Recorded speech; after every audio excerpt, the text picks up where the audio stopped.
السلام عليكم ورحمة الله وبركاته.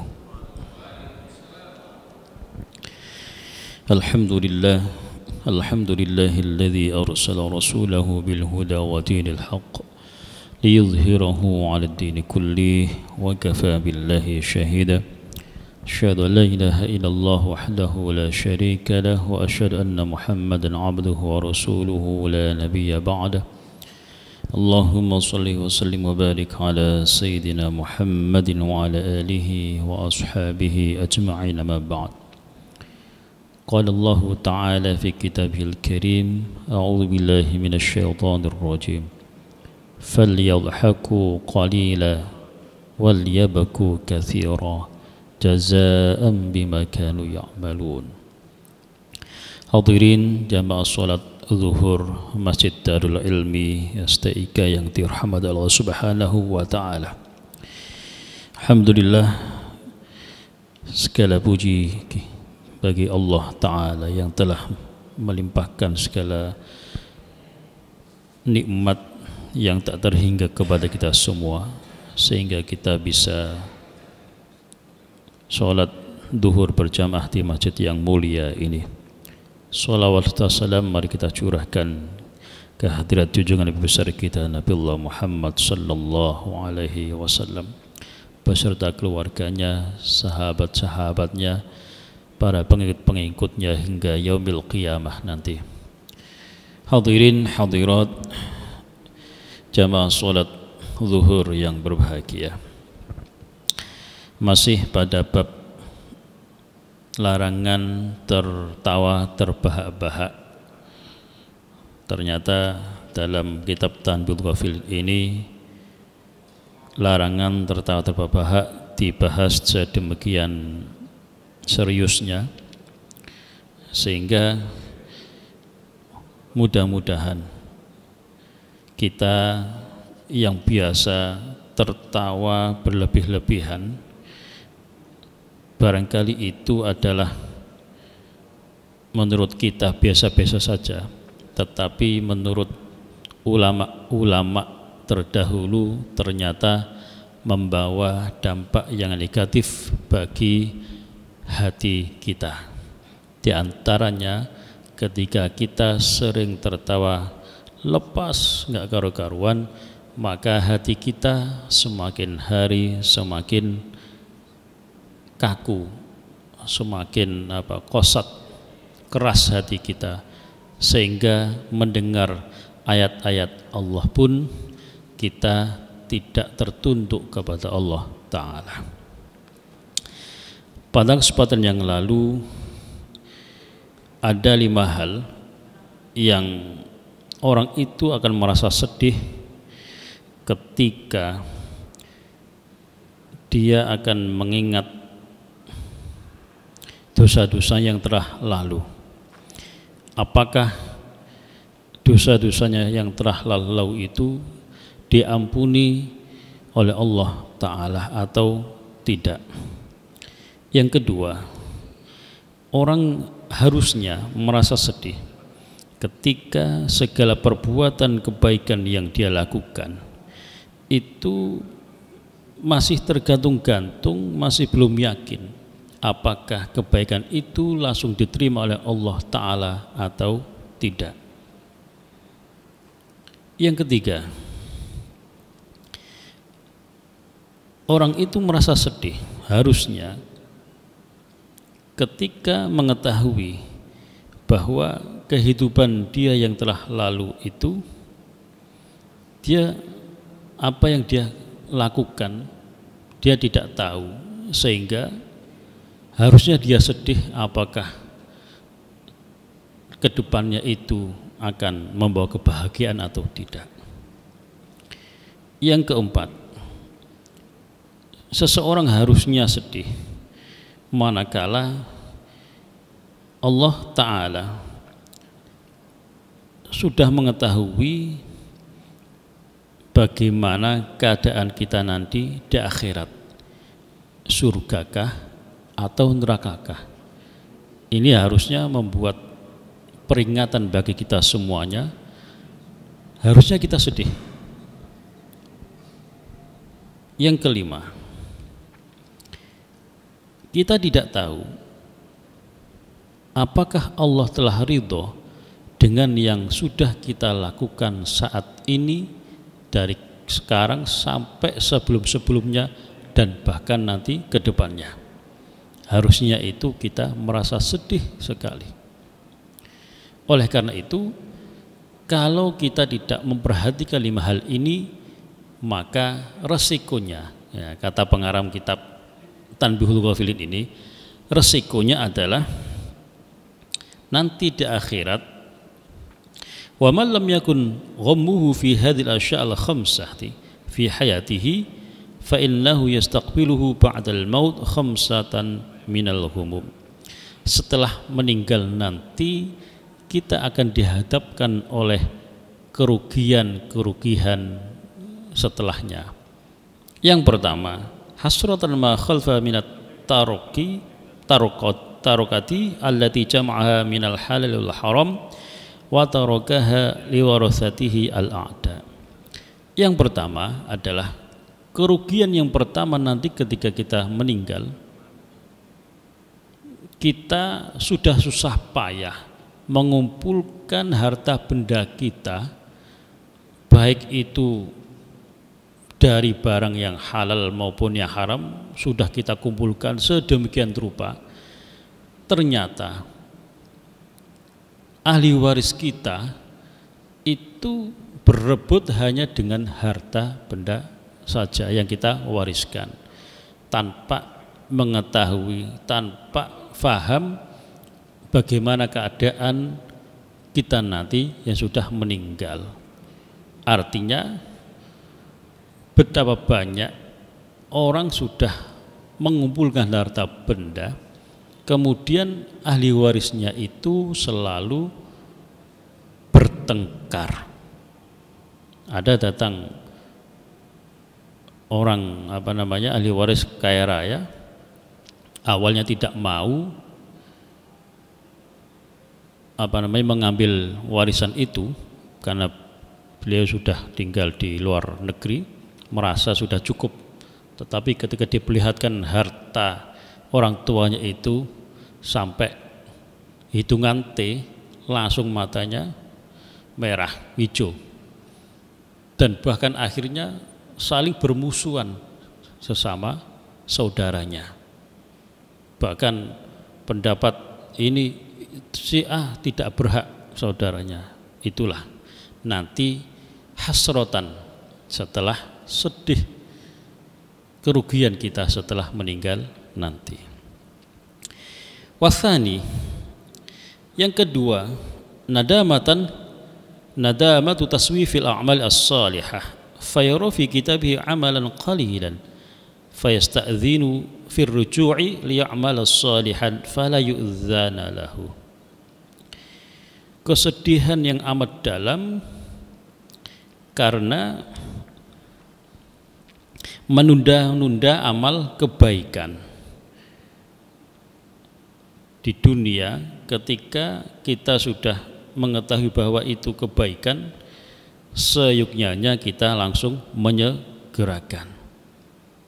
Nanti takutnya ketika diperlihatkan oleh para malaikat timbangan amal kita, ternyata amalan qalilan, amal kita baru sangat minim sekali. Wah, ini betul-betul sangat merugi. Sehingga minta izin kepada Allah, ya Allah, amalku masih sedikit ini, boleh enggak saya hidup kembali ke dunia untuk beramal soleh lagi. Fala yu'dzana lahu, tidak mungkin kembali ke dunia lagi. Wasalith, nadamatuz dzunub fayara fi kitabhi dzunuban katsiratan fayasta'dzinu fi ruju'i liyatuba fala yu'dzana lahu. Kerugian yang ketiga adalah dia karena banyaknya dosa ketika di dunia, kemudian diperlihatkan catatan amalnya, dzunuban katsiratan, dosa-dosa yang sangat banyak sekali, kemudian meminta izin kepada Allah firruju' liyatuba, kepingin balik ke dunia untuk bertaubat, fala yu'dzana lahu, maka tidak mungkin diizinkan untuk kembali ke dunia. Kata Allah, siapa yang bertaubat sebelum nyawanya di kerongkongan, maka taubatnya masih diterima oleh Allah. Tapi kalau sudah di kerongkongan seperti Fir'aun, ketika sudah masuk ke dasar lautan, kemudian sudah mau mati, baru mengakui Allah itu Tuhannya dan mau bertaubat, maka itu sudah sangat terlambat sekali. Kita yang masih sehat bugar, masih diberikan kesempatan oleh Allah, harus kita bersyukur kepadanya. Caranya bagaimana? Salah satunya adalah yang kita kerjakan tadi, sholat berjamaah. Sholat itu bukan menjadi kewajiban, tapi bentuk rasa syukur kita kepada Allah Ta'ala. Lebih-lebih kita tengah malam bangun bersujud di hadapan Allah Ta'ala, itu adalah rasa syukur yang luar biasa. Makanya sholat itu adalah wa innaha lakabiratun, berat sholat itu, wa innaha lakabiratun illa 'alal khashi'in, kecuali bagi orang-orang yang khusyuk. Man huwa khashi'in, siapa orang yang khusyuk itu? Para ahli tafsir mengatakan al khashi'in huwa al khadi'ina.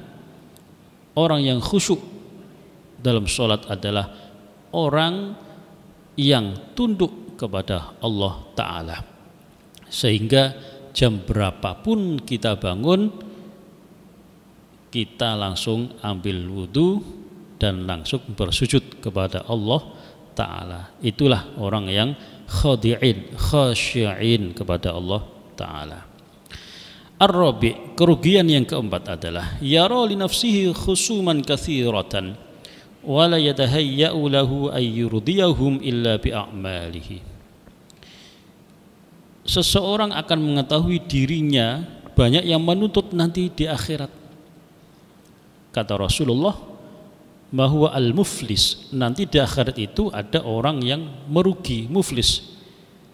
Di dunia seakan-akan amalnya itu luar biasa banyaknya, tetapi sama kanan kirinya, sesama temannya selalu bermusuhan dan sebagainya, sehingga khusuman katsiratan, menuntut amalnya, dan yang satu-satunya yang dia punya adalah amal kebaikannya, yang harusnya barangkali misalkan kebaikannya itu 100, yang nuntut 98 orang yang nuntut si Anu ini begini, ya Allah ini begini, akhirnya amalnya dikasihkan.